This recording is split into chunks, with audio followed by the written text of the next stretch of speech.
puts it in portrait or landscape mode, and you can run a variety of different types of applications, including sort of full-screen Windows 8 style applications and desktop apps as well. So it's a full-fledged tablet that's about the size of an iPad mini, or a little bit larger than, say, a Google Nexus 7 tablet with a 7-inch screen.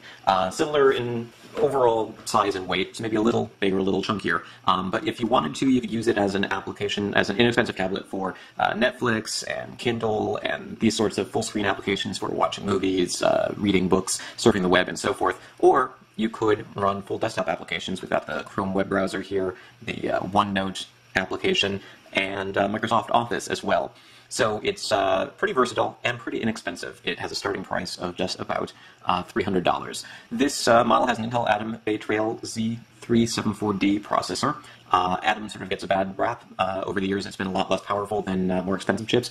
It's still less powerful, but it's much more powerful than it used to be. And if you wanted to, you could plug in an external keyboard and mouse and display and use this like a desktop computer. And it's really got the oomph to run some desktop-style applications. But in terms of size, it really sort of works best, I think, with full-screen applications. So, for instance, when we're looking at desktop mode here, I've got all of the everything sort of scaled to 125% so that the text isn't too small to read.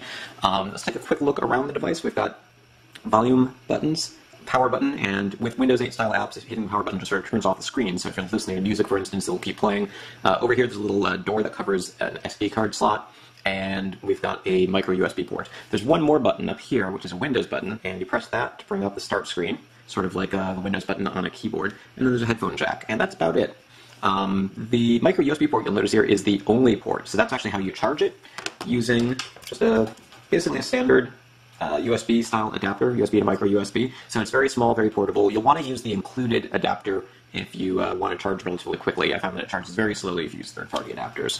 And that also means that if you do have external devices plugged into the USB port, you're not going to be able to charge it at the same time. Now, it does support Bluetooth. It does support Miracast wireless displays, so you can hook up a keyboard, mouse, and other devices using wireless connectivity instead of USB if you wanted to.